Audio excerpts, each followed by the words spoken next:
गुरुवाणी में अमृत होता है, वो ज्ञान रूपी अमृत है। जिसे प्राप्त हो जाता है वो अमर होता है, मतलब परमात्मा को प्राप्त हो जाता है। उसके जीवन सदा सुखी हो जाते हैं। जिनको गुरु वाणी में से ज्ञान को पकड़ लिया, वो संसार के सारे दुखों से पार हो जाता है। भजन सुने हैं, जिसके साथ मेरे नाथ, वो अनाथ कैसे होगा। गुरुजी चाह लेंगे दिन तो रात कैसे होगा। गुरुजी आवाज चाहे तो बर्बाद कैसे होगा। तो गुरुजी किसको चाहते हैं, किसके लिए रात को दिन बना सकते हैं, दिन को रात बना सकते हैं, विष को अमृत बना सकते हैं, अमृत को विष बना सकते हैं, राई को पर्वत कर सकते हैं, पर्वत को राई बना सकते हैं। किसके लिए? ये कोई शिष्य के लिए करते हैं, सबके लिए नहीं।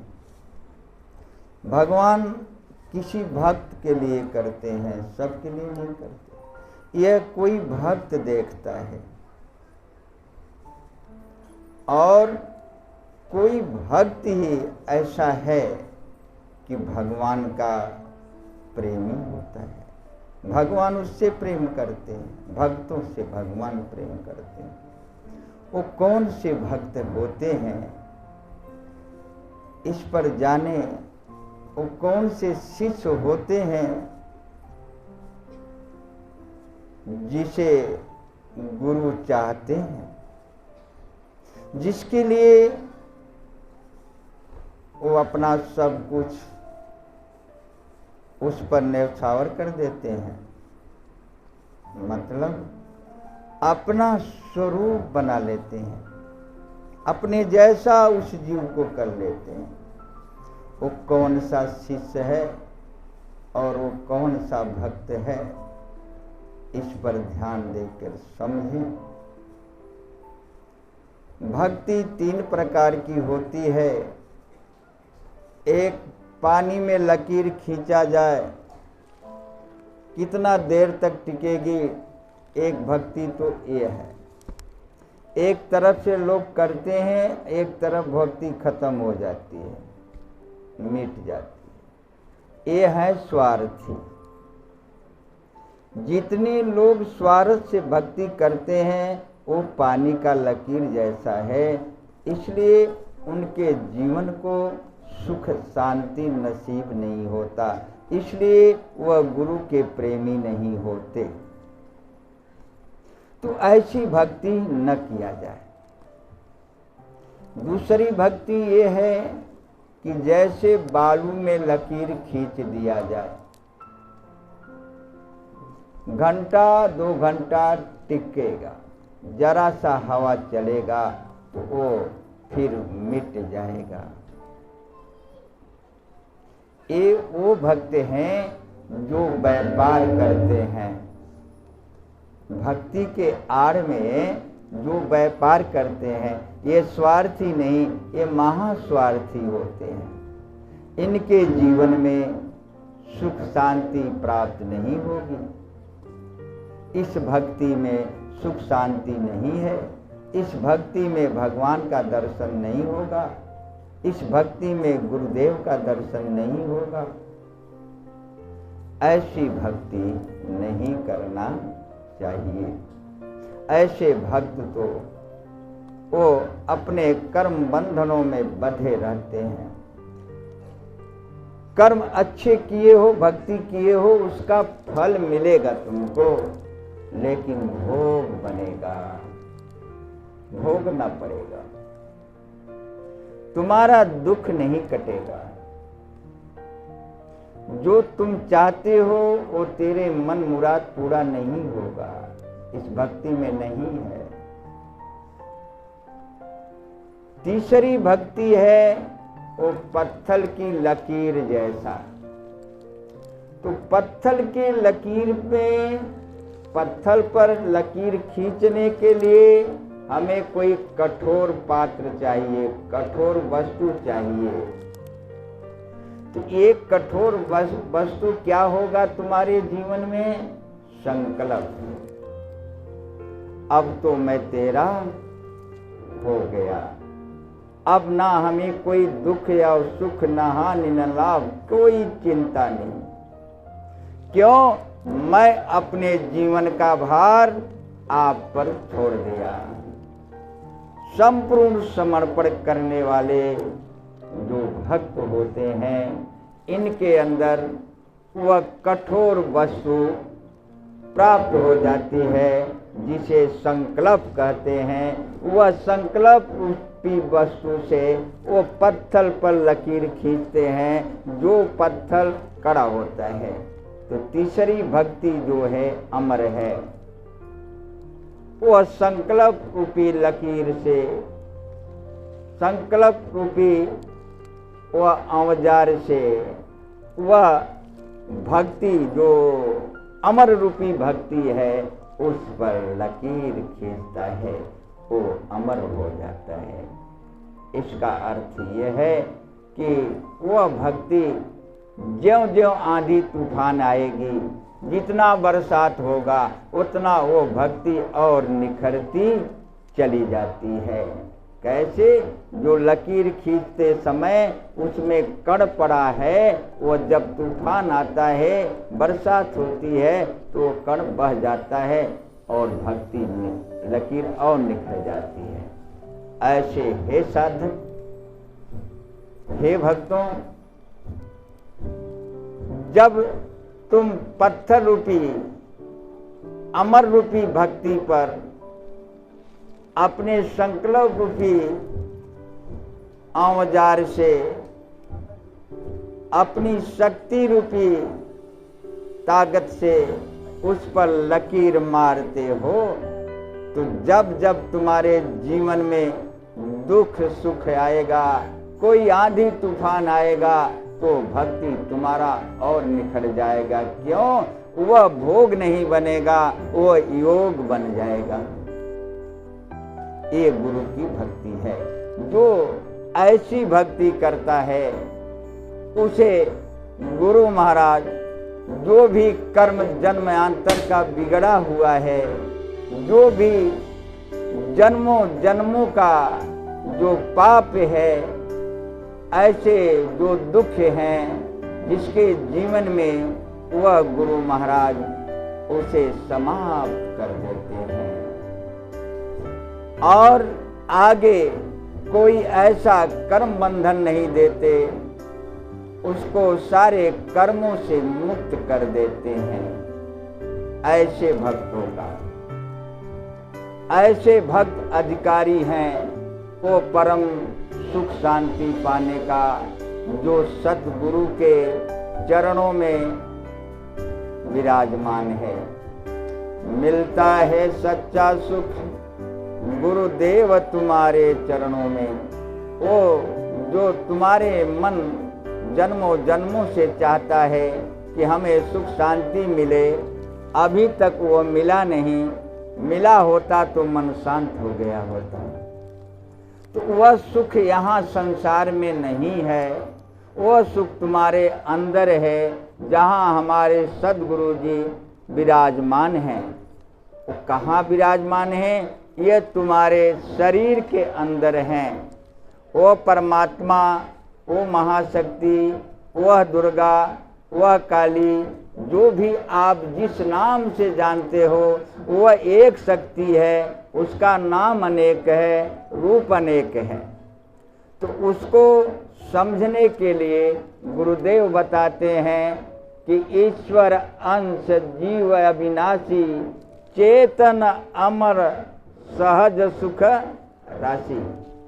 यह जीव जो है, यह जीवात्मा जो है, यही तुम्हारा सच्चा गुरु है, यही तुम्हारा भगवान है, यही तुम्हारा दुर्गा है, यही तुम्हारा काली है, यही तुम्हारे सर्व देवता हैं। जो मनुष्य अपनी आत्मा को पहचान लिया, जो मनुष्य अपनी आत्मा को पहचान लिया, वह मनुष्य मानो नहीं, वो महामानव होता है। जो आत्मा को जान लिया, जो आत्मा से मिल लिया, वह मानो सतगुरु होता है। वह धरती पर बार बार आता है, हमें आपको वह आत्मज्ञान देता है, जिस आत्मज्ञान के द्वारा हम अपने यह भवसागर के पार हो जाते हैं। तो ऐसा सद्गुरु की खोज करो। जब तक गुरु मिलऊं नहीं साचा, तब तक हृदय न होत विश्वासा। तो अपने साचे गुरु की खोज करो। ये ब्रह्म ज्ञान है, इसे पकड़ो। इसी को आत्म ज्ञान कहते हैं, जो अभी आपको मिला है। क्या मिला? बाहर मत ढूंढो, परमात्मा को अंदर ढूंढो। ये जीवात्मा के रूप में जो तुम्हारे बॉडी में समाया हुआ है, वो निकल जाता है तो बॉडी कोई काम के नहीं रहती, कोई प्रेम नहीं करता, सब नफरत करते हैं। तो इस जीव के रहते अपने मन से कहो कि इस जीव के जानने के लिए प्रयास करें, इस जीवात्मा को जानने के लिए कर्म करे, इस जीवात्मा को जानने के लिए वो अपनी सारी ताकत उस पर लगा दे। तो आए गुरु महाराज रास्ता क्या बता रहे हैं कि इस जीवात्मा को जानने के लिए मन को पहले क्या करना पड़ेगा। सर्वप्रथम संतन कर संघा, पहले तुम्हें सत्संग करना पड़ेगा। सत्संग जब आप करोगे तो आपके जीवन में गुरु मिल जाएंगे। अब जब गुरु मिल जाएंगे तो आपको रास्ता बता देंगे। भजन कैसे होती है, सुमिरन क्या है, भजन क्या है, सेवा क्या है, भक्ति क्या है, यह सब आप गुरु से जान जाओगे। जब इसका ज्ञान हो जाता है तो हम उस पर अपने मन कर्म वचन को चला करके गुरुमुख हो जाते हैं। इसी का नाम गुरुमुख है। कान फुकाने से कोई गुरुमुख नहीं होता। कान फुकाने का एक अर्थ है कि तुम्हारा रजिस्टर में नाम दर्ज हो गया।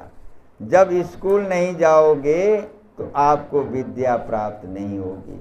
जब आप सत्संग नहीं करोगे तो आपको ज्ञान प्राप्त नहीं होगा।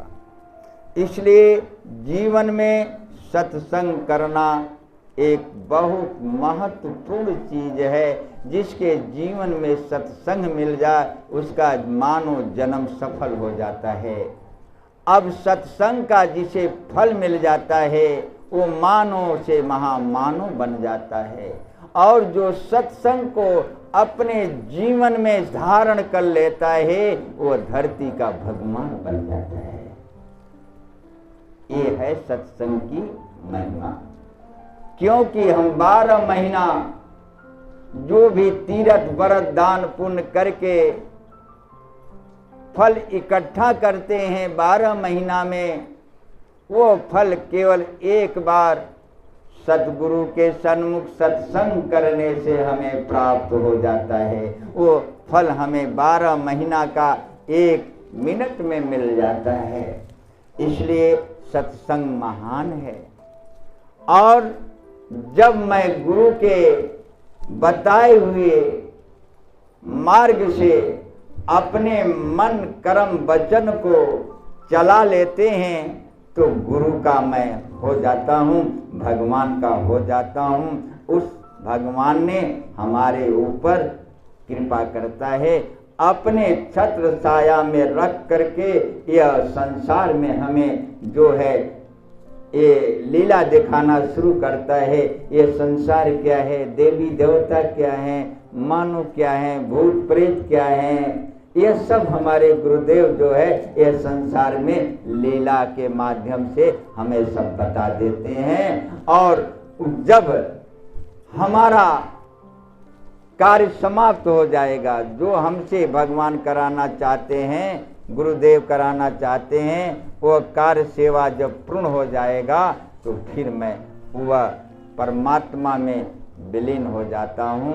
जैसे गटर का पानी गंगा में विलीन होने के बाद पुनः वह गटर में नहीं आया, ऐसे हे मानो जब आप इस प्रकार की भक्ति करोगे तो परमात्मा में मिल जाओगे, सदा सदा के लिए सुखी हो जाओगे। सूरज में कभी अंधेरा नहीं होता, जहाँ सूरज उदय होते हैं वहाँ कोई अंधेरा नहीं रहता। जहाँ गुरु भक्ति होती है वहाँ कोई भूत प्रेत ग्रह बाधा उसे परेशान नहीं कर सकता, उसे कोई दुखी नहीं कर सकता। लाख कर्म बिगड़ गए हो, कोई भी महान दुख आया हो, अगर गुरु की भक्ति हमारे साथ में है तो हम खेल खेल में वह सारे कर्मों को भोग लेते हैं और उसी भोग में गुरुदेव मेरे को योगी बना देते हैं, योग बना देते हैं। इसलिए हमें गुरु के पास जाना आवश्यक जरूरी है। और जब गुरु मिल जाते हैं तो कहा जाता है भाई देखिए, बिन गुरु नहीं हुई ही ज्ञाना, कितनों पढ़ लो वेद पुराना। बिन गुरु भवनिध तरौ न कोई, जो बिरंच शंकर सम होई। तो बिना गुरु के आप किसी काम लायक नहीं हो। जो कुछ जाना है सीखा है वो सब गुरु से ही तो पाया है। जो कुछ आपने संसार को पाया है कौन बनाया है? वही सदगुरु बनाया है, वही परमात्मा बनाया है। सदगुरु परमात्मा में कोई भेद नहीं है, आत्मा परमात्मा में कोई भेद नहीं है, भक्त भगवान में कोई भेद नहीं है, गुरु और शिष्य में कोई भेद नहीं है। कब तक भेद है? जब तक मैंने पानी और बालू के लकीर जैसा भक्ति करता हूँ तब तक तो हम परमात्मा से दूर रहता हूँ। और जब पत्थर के जैसे लकीर जैसा भक्ति करता हूँ तो परमात्मा के गोद में रहता हूँ। और जब वो आंधी तूफान सह करके निखर जाता है तो परमात्मा में हो जाता हूँ, माने परमात्मा में मिल जाता हूँ। इसलिए इस ज्ञान को समझो। जो भी कर्म करो अपने लिए मत करो, यह जीवात्मा के लिए करो। पति पत्नी माई बाप बिटिया बेटवा इसीलिए करते हो ना, तो सब में जीवात्मा को जानो। बाहर से जो जैसे मिले वैसा व्यवहार करो, लेकिन अंदर में सारी रिश्ता जो है जीवात्मा से जोड़ लो। इसीलिए कर्म करो, यही कर्म तुम्हारा पूजा बन जाएगा। जो कि वेद पुराण में कहा गया है कर्म ही पूजा है।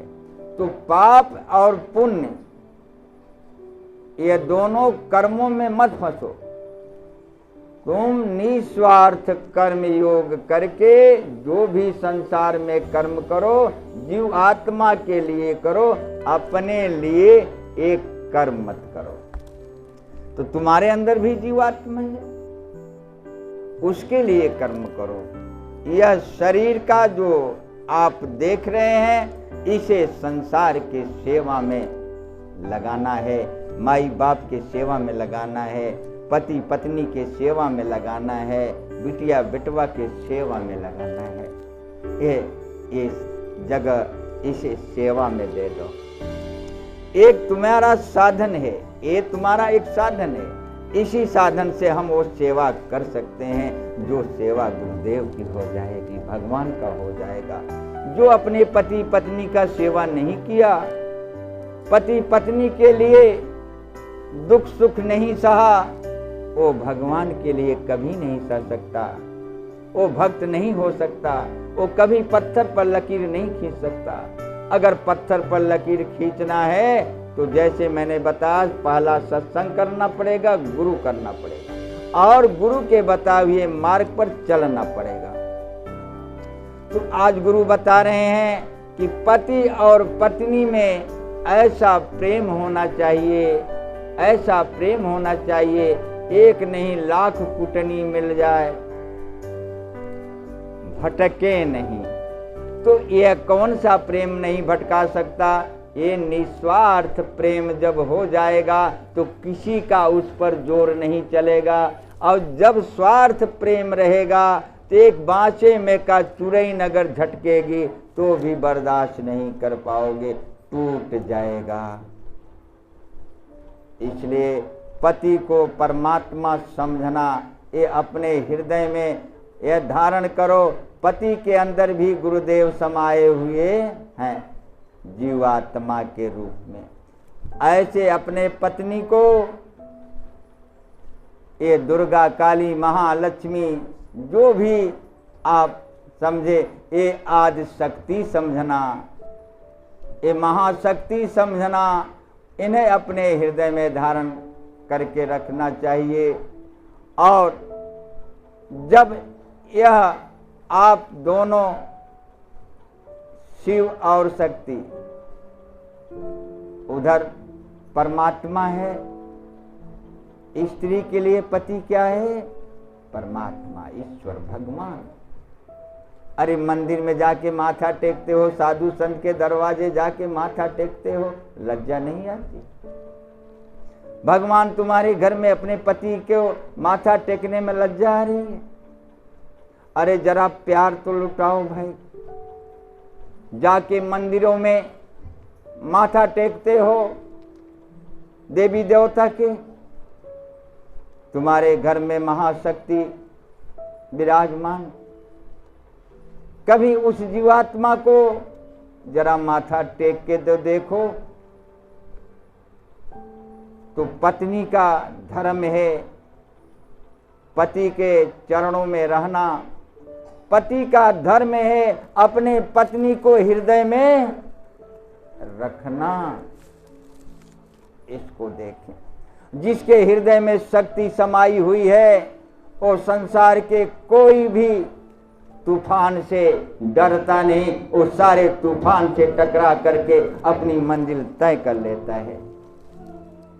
जिसके जीवन में शक्ति नहीं है, जिसके हृदय में शक्ति नहीं समाई है, वो इस संसार में थप्पड़े खाता है, जगह जगह पर गिर जाता है, बड़ी मेहनत करता है, फिर उठ नहीं पाता, देवी देवता पूजता है, पीर फकीर पूजता है, फिर भी वो परेशान रहता है। इसलिए हे भाई, ये जो है ब्रह्म ज्ञान है, आत्मज्ञान है, इसे पकड़ो, अपने पत्नी को शक्ति स्वरूपा मानकर अपने हृदय में धारण करो, ये प्यार दो। तो ऐसा प्यार कहाँ मिलेगा? निस्वार्थ कर्म में। स्वार्थ कर्म में नहीं मिलेगा। स्वार्थ कर्म रहेगा तो मेरी वाणी नहीं समझ पाओगे, न तो निभा पाओगे। निस्वार्थ कर्म, जो पति पत्नी में निस्वार्थ कर्म नहीं हुआ, वो भगवान से कैसे निस्वार्थ कर्म करेगा? दूसरी बात है, माता पिता में अपने प्रभु सदगुरु को देखना। प्रथम माँ तेरा गुरु है, यह जीवात्मा को झांकना। माँ में जो जीवात्मा है वो तुम्हारा गुरु है, वह गुरु का सम्मान देना। माता पिता को गुरु का सम्मान देना, उनकी चरणों में जरूरत पड़े तो अपने ये चमड़ी का जूती बनवा दोगे तो भी उनके ऋण से उत्तीर्ण नहीं होगे। ये कर्ज है माई।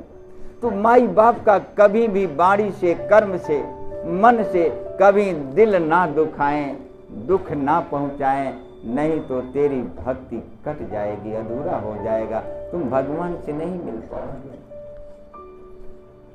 घर ही में तुम्हारे सब कुछ मिलेगा, कहीं बाहर जाने की जरूरत नहीं है। तो माता पिता को ऐसी सम्मान दें, इनकी पूजा करें, इनको सद्गुरु समझें। बिटिया बिटवा को गणेश और कार्तिकेय समझें, गणेश और सरस्वती समझें, लक्ष्मी समझें। बिटिया बिटवा को इनको सम्मान दे। माता पिता का धर्म है कि बिटिया बिटवा को लायक बनाएं, नालायक नहीं बनाएं, लायक बनाएं, सतमार्ग दिखाएं। ये गुरु हैं। और बिटिया बिटवा का धर्म है जो मैंने बता दिया कि जरूरत पड़े हमारे चमड़ी का जूती अगर माँ के चरणों में पड़ जाए तो ये मेरी चमड़ी जन्म जन्म के लिए अमर हो जाएगी, कोई इसे जला नहीं सकेगा, कोई डुबा नहीं सकेगा।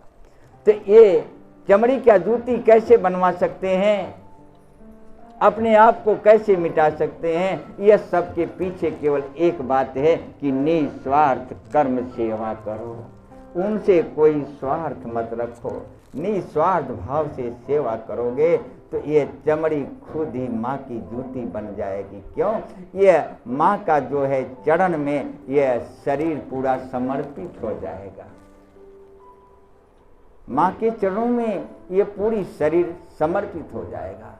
तो यह माँ जगत जननी जो सबको बनाई है, तुम्हारे भी माता पिता को बनाई है, वो जगत जननी प्रसन्न हो जाती है, माता दुर्गा प्रसन्न हो जाती है और उस पर भक्त पर वह भक्त को माता दुर्गा जो है प्यार करने लगती है। अभी तक तो मैं माँ दुर्गा को हेर रहा था, वो माँ दुर्गा अब हमें हेरेगी, वह देवी हमें हेरेगी। और ऐसे भक्त ने जब माँ के पद को पूज लेता है, अभी तो हम चरण के वंदना किए, और माँ के जब पद को पूजा कर लेता है तो क्या होता है? देवी पूजी पद कमल तुम्हारे, और सुर नर मुनि सब हो सुखारे। कहीं दौड़ना नहीं है, बस माँ के पद की पूजा कर लो। पद माँ का क्या है? दुनिया पैर समझेगी। अरे तुमने तो पैर में अपनी जूती बनवा दिया, अपने आप को माँ को सौंप दिया, तो माँ की चरण की ये चमड़ी जूती बन गई, भगवान के चरणों की जूती बन गई। भगवान जहाँ भी मंदिर में देखे होंगे जो मूर्तियाँ रखी है, ध्यान दे उनके चरणों में क्या जूता पहने हैं? कहीं क्या है उनके जूता नहीं आता?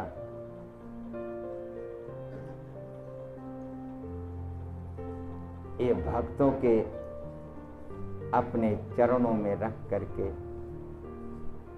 तारते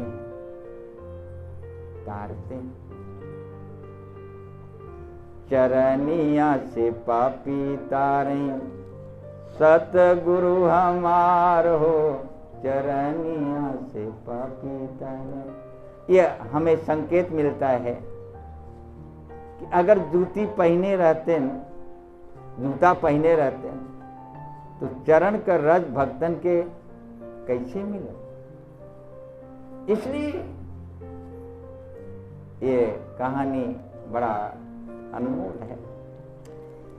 तो कहने का मतलब हमारा ये है कि गुरु सद्गुरु के चरणों में अपने आप को समर्पित करके, अपने आप को मिटा करके और इनके बताए हुए मार्ग से कर्म करो। फिर ये दोबारा क्या समझा रहे हैं, संसार में कैसे कर्म करो। आप संसार में कोई कर्म नहीं कर सकते, आप में दम नहीं है। जब गुरुदेव हमारे तुम्हारे साथ छोड़ देंगे तो आपकी जो बॉडी है, शरीर है, क्या ये कुछ कर सकती है? इसलिए यह हमारे गुरुदेव जीवात्मा के रूप में मेरे भगवान समाये हुए हैं। तो हमें कर्म कैसे करना चाहिए ध्यान से सुन लें, इसे भुलाना नहीं, लिख लें डायरी में, जन्म सफल हो जाएगा। ये ब्रह्म ज्ञान है, ये आत्म ज्ञान है। कर्म जो भी करना भगवान से करना। तुम्हारी औकात नहीं है। जो कर्म भगवान से किया जाता है वो कर्म का उसे कोई पाप और पुण्य नहीं होता।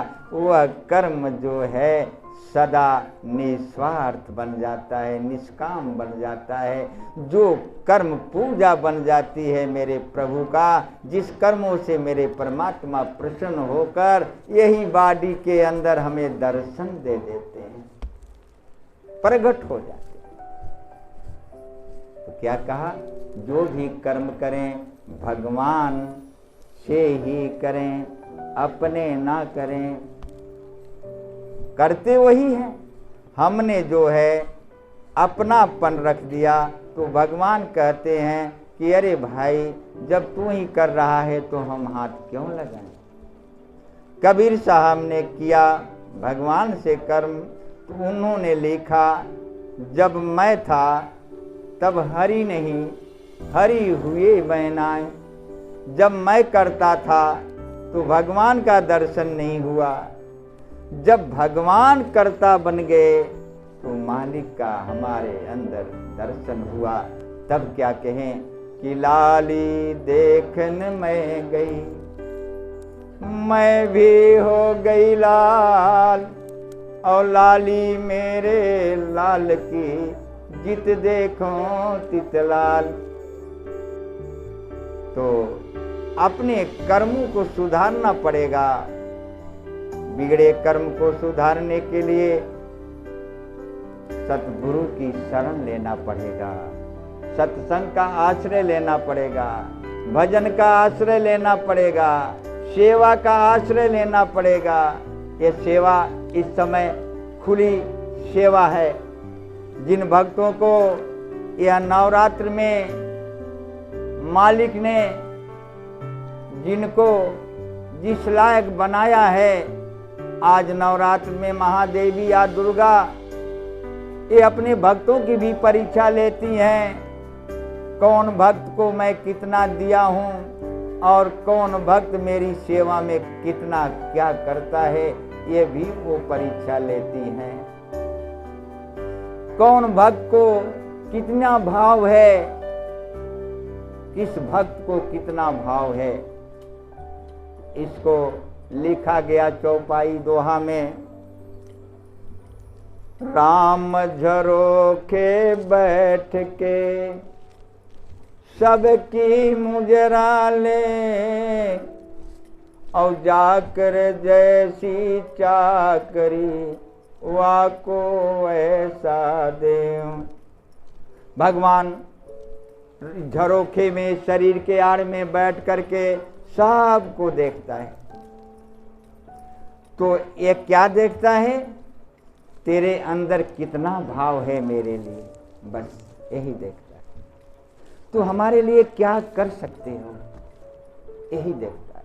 और जो जितने भाव लेकर आता है उसकी झोली भरी मिलती है, वास्तव में भरी मिलती है।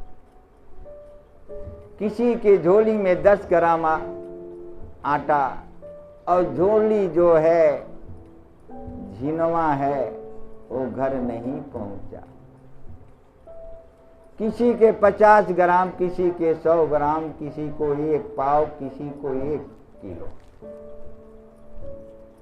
तो 1 किलो जिसे मिला, अगर झोली उकर बरिया रहे उतने में उसका जन्म सुधर जाएगा, जन्म सुधर जाएगा। और झोली बरियार नहीं है तो वो भी गंवा देगा, वो भी गंवा देगा। झोली किसे कहते हैं, भक्ति को। जिसका बालू और पानी के जैसा भक्ति है, लकीर के जैसा, वह तो 1 किलो नहीं 10 किलो मिल जाए तो भी वो गंवा देगा। तो भगवान उसी भक्ति के अनुसार उसे देते हैं। सब कुछ वो जानते हैं, देख रहे हैं। हम नहीं जानेंगे, लेकिन आपके अंदर आत्मा, आप 7 कोठरी के भीतर बैठ के कर्म करोगे, वो भी आप जानते हो ना हमने क्या किया। बस वही आप जान गए तो आप जान गए। वहां गवाही और सफाई की कोई जरूरत नहीं है। तो ऐसे आश्रम को पवित्र रखें, आश्रम को स्वच्छ रखें, आश्रम के नियम से आश्रम का सेवा करें, आश्रम में आए जाएं तो आश्रम का मर्यादा समझें। तो जितने भाव तुम्हारे प्रकट हो गए, ये सब कर्म करने से वह भाव जो है तुम्हें वह पत्थर के लकीर जैसी भक्ति प्राप्त करने के लिए बन जाएंगे। इसलिए छोटा सा आश्रम में दुर्गुण करने वाले अपने जीवन में 10 गुना पाप लेकर जाते हैं, और छोटा सा सद्गुण करने वाले अपने जीवन में 10 गुना पुण्य लेकर जाते हैं। ये आपकी मर्जी, पाप करो चाहे पुण्य करो। हमारा काम है रास्ता बताना, चलना आपका काम है।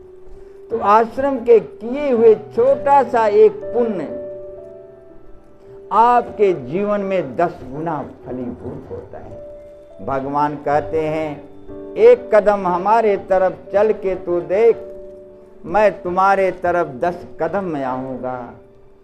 एक बार तू अपना बना के तो मुझे देख, मैं तुझे संसार का बना दूंगा।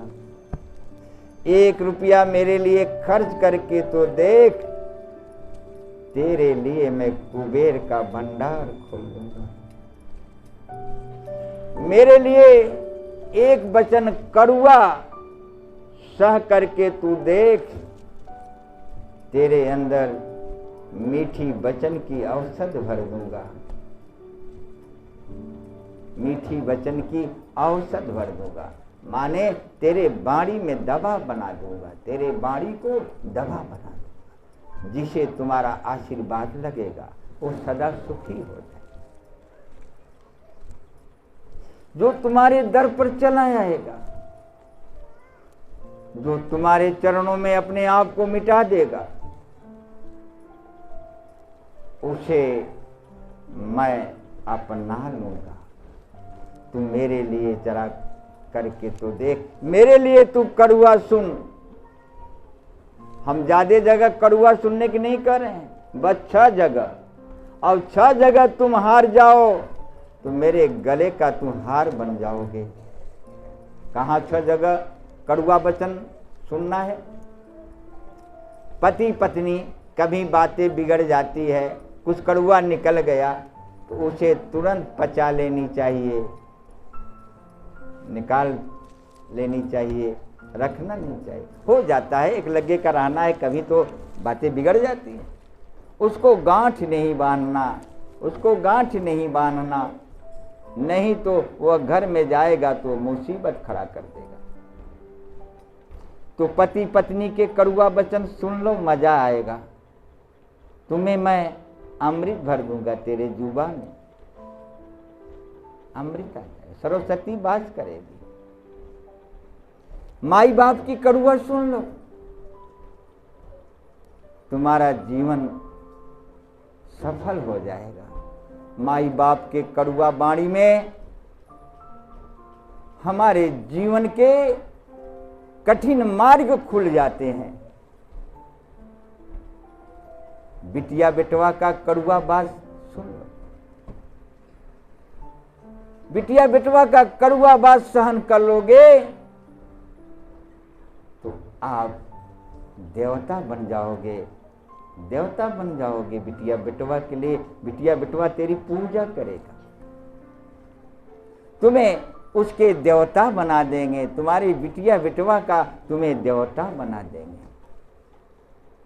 ये 6 जगह कड़वा वचन सुन ले, और यही 6 जगह हार जाओ। पति पत्नी से हार जाए, पत्नी पति से हार जाए, बड़ा मजा आएगा। जीतने में नरक हो जाता है, हारने में वैकुंठ मिल जाता है, स्वर्ग। अरे किससे हारो यार, अपने से हारने में बड़ा मजा आता है।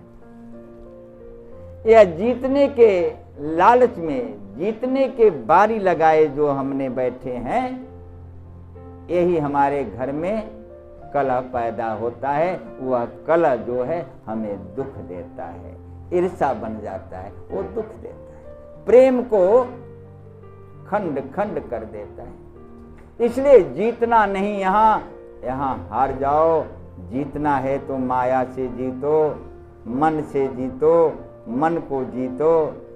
मन को जीतने के लिए यही शक्ति आएगी, तभी तुम मन को काबू में कर लोगे, जीत पाओगे, नहीं तो नहीं जीत पाओगे। इसलिए पति से पत्नी हारे, पत्नी से पति हार जाए, मजा है। बिटिया बेटवा से बाप हार जाए, बाप से बिटिया बेटवा हार जाए,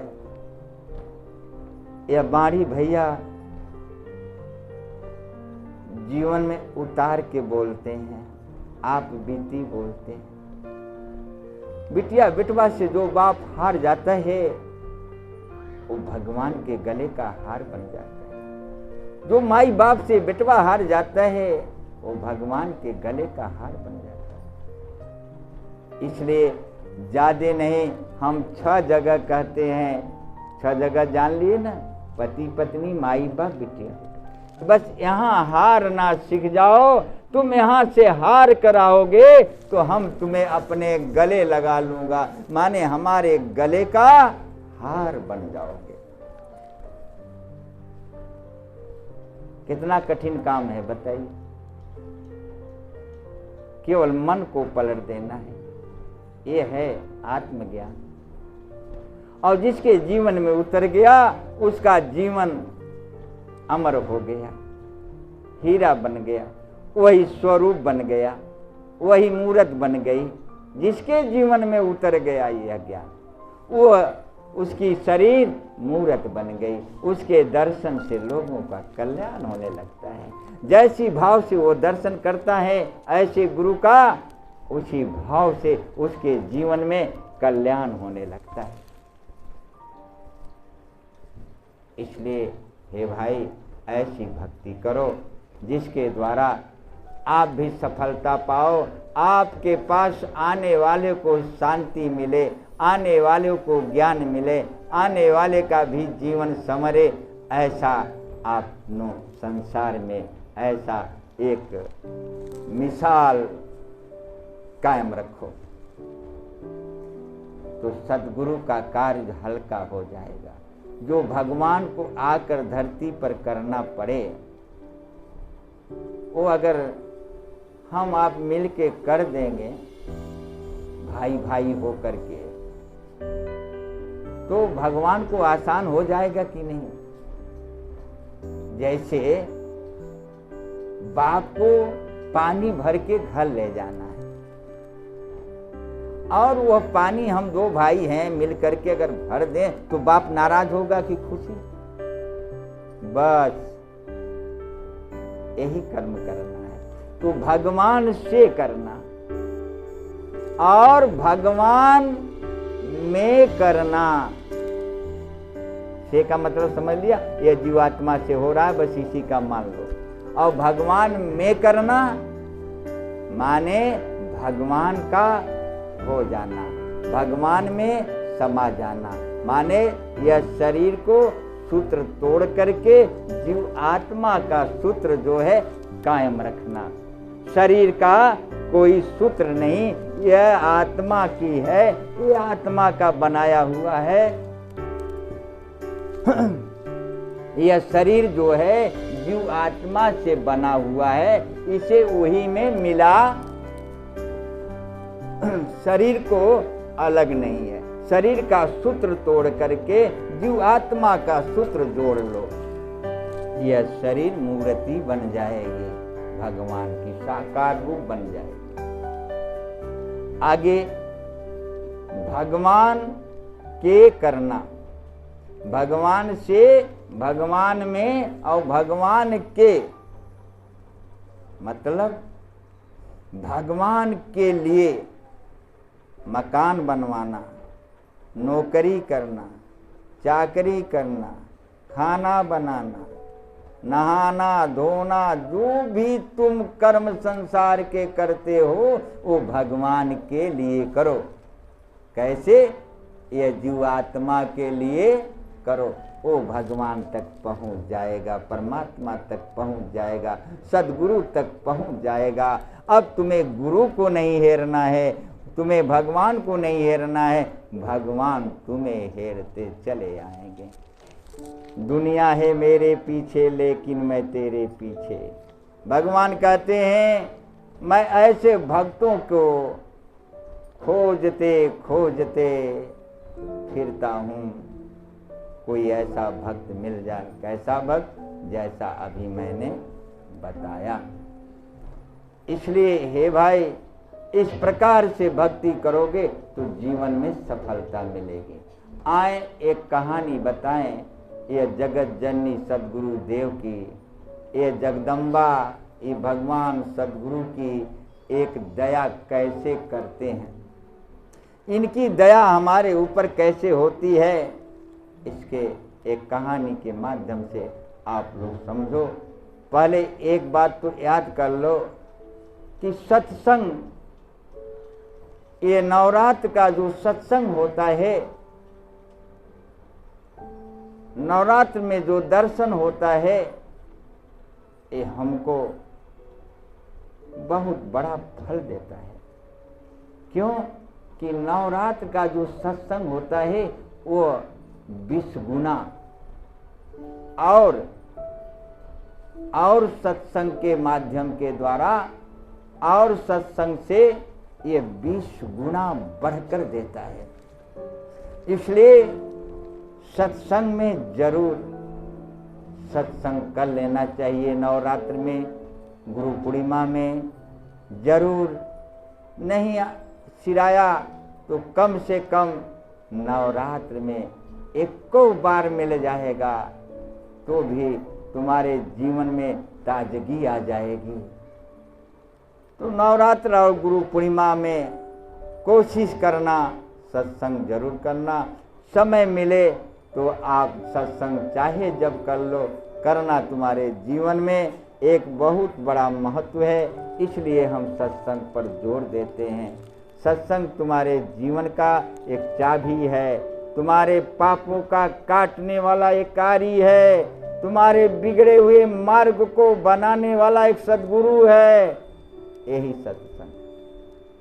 इसलिए सत्संग करना आरंभ करो, बच्चों को कराओ, माई बाप को कराओ, सबको सत्संग कराओ। जहाँ इच्छा हो वहाँ कराओ। ये बात नहीं है कि आप यही करो, जहाँ इच्छा हो तहाँ कराओ, जहाँ तेरा मन लगे, लेकिन सत्संग कराओ, जीवन में गुरु को पाओ। आगे एक कहानी के माध्यम से गुरु की कृपा को बता रहे हैं। एक किसान का लड़का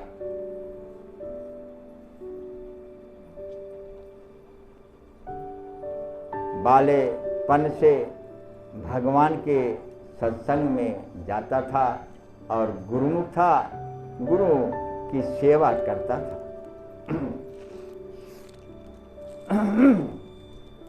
कुछ समय के बाद उसकी शादी हो गई तो अपने पत्नी को भी लेकर गुरु के दरबार में गया। पत्नी भी गुरु की वाणी सुनी, पत्नी भी गुरु मंत्र लिया और वो भी गुरुमुख हो गई। दोनों मिलकर भगवान गुरुदेव का सच्चे मन से सेवा करते थे। सच्चे मन की सेवा कभी वृथा नहीं जा सकती। जिसके मन है साच उसके मन है आप। जिसके मन में साच बसा है उसके मन में तो आप बचे। भगवान क्या है? सत्य ही तो है। तो पति पत्नी दोनों बड़े प्रेम से सेवा करते थे। गुरु महाराज को अपने आप को समर्पित करके सेवा करते थे। गुरु महाराज बड़े प्रसन्न रहते थे। उसके जीवन में हर सुख शांति, उसका कुटिया जो है एक वैकुंठ जैसा लगे। जितने परिवार हैं सब सुमत करें, सब सुमिरन करें, एक मत रहें, बड़ी आनंद आवे परिवार में। हे भाई, किसी का नजर ना लगे ऐसे परिवार पर। तो एक दिन समय आया, उसको लड़का पैदा हुआ, और लड़का पैदा हुआ तो साल भर का लड़का जब हुआ तो गुरु महाराज के आश्रम में जो है वो बच्चे को लेकर के जाने लगा। गुरु महाराज का सम्मान के लिए बच्चों को गुरु महाराज को समर्पित करने के लिए जाने लगा। सावन भादों का महीना था, बरसात हुई थी, नदी नाला तूफान मेल बह रहा था। तो जिस रास्ते से वो जाना था उसके रास्ते में एक नाला पड़ता था, नार। वह नार को पार करके जाना पड़ता था और दूसरा कोई रास्ता नहीं था, वही रास्ता जाना पड़ता। तो उस दिन एक दिन पहले बरसात हो गई थी, नाला जो है लबालब बह रहा था। तो पति ने सोचा ये कैसे पार होंगे। तो दूसरा कोई पार हुआ तो उसके यहाँ सीना भर पानी था। तो पति ने कहा आप घबराइए नहीं, आप बच्चे को मुझे दे दीजिए और आप हमारे कंधे पर हाथ रखो, हम चल रहे हैं, पीछे पीछे आप आइए, ये छाती भर पानी है, पार हो जाएंगे। पति बच्चा को ले लिया गोद में, पत्नी पति के दोनों कंधे को पकड़ा है, धीरे धीरे वो पानी में जा रहे हैं। जब बीच नाला में पहुंची तो तरी तरखा बहुत ज्यादा था, नाला में बहाव बहुत ज्यादा था। पति का पैर बहाव की वजह से डगमगा गया और हाथ से लड़का छूट गया, हाथ से लड़का छूट गया। पति तुरंत डुबकी लगाया, लड़का हाथ नहीं आया।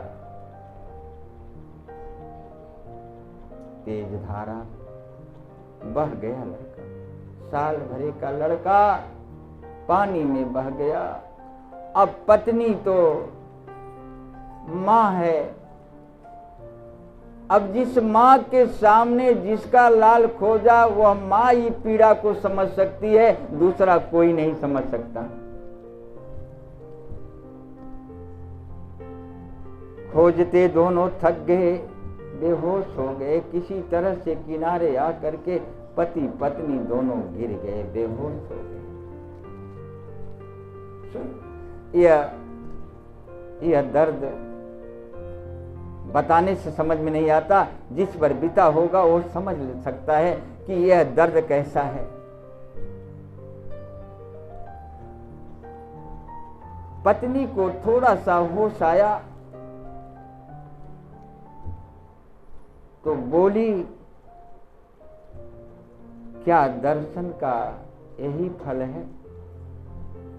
पति के कान में आवाज गया, जाग गया वो भी। यह बाणी सुना तो अपने आप को रोक नहीं पाया, पत्नी पर हाथ चला दिया, मार दिया एक थप्पड़। माने ये बाणी को बर्दाश्त नहीं कर पाया। क्या पूजा का दर्शन का यही फल है? इतनी बात नहीं बर्दाश्त कर पाया और तुरंत पत्नी पर हाथ उठा दिया। हाथ उठाया पत्नी पर कि मूर्ख, तुम्हें पूजा का क्या पता है? तुम्हें क्या पता है दर्शन का? अगर तुम्हें पता होता तो ऐसी कड़वा बाणी नहीं बोलती। तो हमारे गुरुदेव के लिए तुम इतना कठिन बाणी बोल दी। एक नहीं हजारों लाल खोना पड़ेगा तो भी मेरी भक्ति कम नहीं होगी। चलो मालिक के दर्शन के लिए चलो।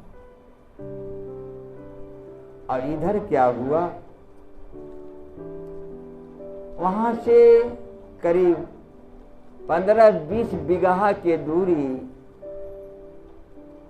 मल्लाह जो था जाल लगाया था मछली मारने के लिए, और लड़का कम से कम वहां जाने में 10 मिनट तो लग ही गया होगा, और उस जाल में जाकर वो बच्चा फंस गया। मल्लाहों ने सोचा कि कोई मछली फंसी, और जाल को उन्होंने तुरंत जब खींचा तो उसमें लड़का, और एकदम सेफ लड़का हंसता हुआ जब बाहर निकला तो माँ माँ माँ करके रोने लगा। ना एक बूंद पानी पिया, ना कहीं उसके शरीर पर कोई कचड़ा है, न घाव है, न निशान है, वो माँ माँ करके। वो मल्लाहों ने बड़े अचरज में पड़े, यह भाई किसका लड़का है कि यह पानी में भी जिंदा है। तो सोचे उन्होंने, बुद्धि लगाया कि पानी का बहता इधर से है तो हो सकता है यह लड़का इधर से बहकर आया हो। तो कुछ दूर गए, जहां वो पति पत्नी ये तैयारी कर रहे थे कि चलो भगवान के दर्शन के लिए, और इतने में वो लड़का का आवाज माई के कान में सुनाई दिया। तो माई ने कहा कि बेटा रो रहा है, कि पानी में बेटा रो रहा है, पानी में बेटा रो रहा है, तुम उसे छोड़कर जा रहे हो, पानी में बेटा रो रहा है। और तब तक पति के कान में भी आवाज चला गया, और तब तक वो मल्लाहों ने दिखाई दे दिया। गए लेकर उस बच्चे माई के पास में। बताया जाता है माई जिस समय वो बच्चे को अपने सीने में लगाई है तो छाती से दूध फूटकर चला आया है। इतनी ममता माँ की उभर गई कि अपने आप दूध बहने लगा।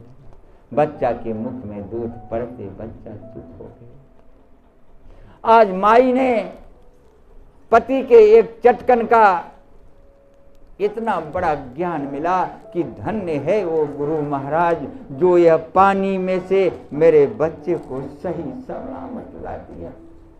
ये कौन कर सकता है? बिना शिवा, बिना तुम्हारे यह संसार में कोई नहीं कर सकता। तो कहने का अर्थ है जो माता पिता हमारे लिए कर देते हैं वो संसार में कोई नहीं कर सकता, और जो गुरु शिष्य के लिए कर देता है वो संसार में कोई नहीं करता, और जो शिष्य गुरु के लिए कर देता है वह संसार में और कोई नहीं करता। जो बिटिया बेटवा अपने माई बाप के लिए कर देता है वो संसार में कोई नहीं करता। आज गुरु की यह कृपा देख करके वह 10-15 मिनट जल में कौन बचाया, 1 मिनट श्वासा रोकने में भारी पड़ती है। आज 15 मिनट 1 साल का बच्चा पानी में डूबा हुआ कौन रक्षा किया? इसलिए भक्त कहते हैं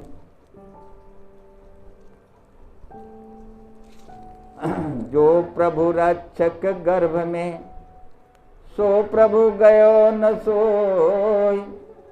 जो मेरे मालिक गर्भ में रक्षा किया है वो भगवान सोया नहीं है। हे मानो जो विधना ने रच दिया छठे माह के अंग, राई घटे ना तिल बढ़े रहुरे जीवन संग। जो सच्चे भक्त होते हैं वो अपने दुखों के भोग में गुरुदेव को सौंप देते हैं, गुरुदेव योग बना देते हैं। कर्म बंधन कोई नहीं काट सकता, कर्म बंधन सभी को भोगना पड़ेगा, लेकिन गुरु के छत्र छाया में रहकर भोगते हैं तो वह भोग योग बन जाता है। यही हमारे जीवन का लक्ष्य है जो गुरु के पास जाना चाहिए। नहीं उसी भोग भोगते समय और दुख के बीज बोकर और भोगी बन जाओगे। इसलिए गुरु का आश्रय लीजिए, भजन का आश्रय लीजिए, सेवा का आश्रय लीजिए। आज पति पत्नी जा रहे हैं भगवान गुरुदेव के दर्शन के लिए। आज क्या भाव प्रकट हुई है ये अंदाज लगा सकते हो। ऐसी लीला जो देख लेगा उसका मन और कहीं जा सकता है? अब नहीं दर्शन करोगे तो कब दर्शन करोगे? आज गुरु के दर्शन के लिए वो इतने विभोर जा रहे हैं कि उनके रास्ते में पता नहीं चल रहा है कांटा है कि पत्थर है। सारे कांटा भी कोमल बनता चला जा रहा है, पत्थर एक मखमल बनता चला जा रहा है। ये भक्ति की परिकाष्ठा। वहां गए तो ऐसे संगत लगी थी। गुरु महाराज ने देखा, कहा क्यों रे लेट आया? अच्छा चल ठीक है, लेटे पहुंचा तो ठीक है, पहुंच तो गया नहीं। जब ये संगत जो है समापन हुआ तो गुरु महाराज सबको विदा किए। उसे बुलाकर पूछे, बेटा काहे को लेट हो गया? कहता है, प्रभु आप मुझसे पूछ रहे हो, क्या आप नहीं जानते काहे को लेट हो गया? अरे कहें पगला, हम जानते तो तुमसे पूछते। सब खेल खेल है राम गोसाई, अपना बैठे दास की नहीं। वो पानी में जाकर बचाने वाला वही गुरु है। वो कह रहा है हम कैसे जानेंगे? गुरु ने पूछा, बेटा बताइए क्या हुआ? और जब बच्चा वो शिष्य बोलने लगा तो ओठ कांपने लगा और आंखों से आंसू चल दिया। गुरुदेव ने तुरंत अपने हाथों पर उसके आंसू को ले लिया। क्यों थाम लिया? अरे धरती माँ है, बेटवा के आंखों में आंसू धरती माँ बर्दाश्त नहीं कर पाएगी, खिदी बितिर हो जाएगी। इसलिए गुरुदेव अपने हाथों में लिया और कहा, बेटा बोलो हुआ क्या है? ओठ कांपता है, मुख से बोल नहीं आ रहा है। किसी सूरत से बताया सारी बात। और जब गुरु ने उसके यह दुख भरी कहानी सुने तो उनके भी आंखों से आंसू बह गया। और दोनों गुरु और शिष्य के दोनों के आंखों की आंसू जाकर जब मेल खाया तो ब्रह्म का अवतार हो गया। जप मरे अजपा मरे, सारी सब खत्म, बाजार वहीं हो गया। जप मरे अजपा मरे, अनहद यूं मर जाए। सूरत शब्द का मेल हुआ, काल काऊ नहीं खा। आज गुरु और शिष्य का मेल हो गया।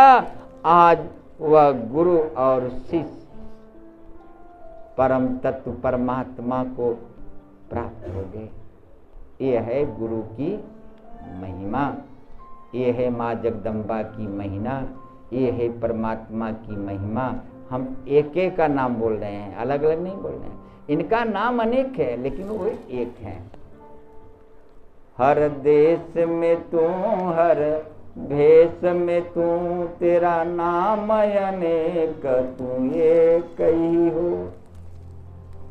सबका मालिक, बस उसी का भक्ति करो, उसी का सेवा, उसी का सुमरन। जैसे बताएं गुरु महाराज, उस भाव से जीवात्मा को पकड़ लो और उसी की सेवा में लग जाओ, उसी की पूजा में लग जाओ, उसी के सब कुछ लग जाओ।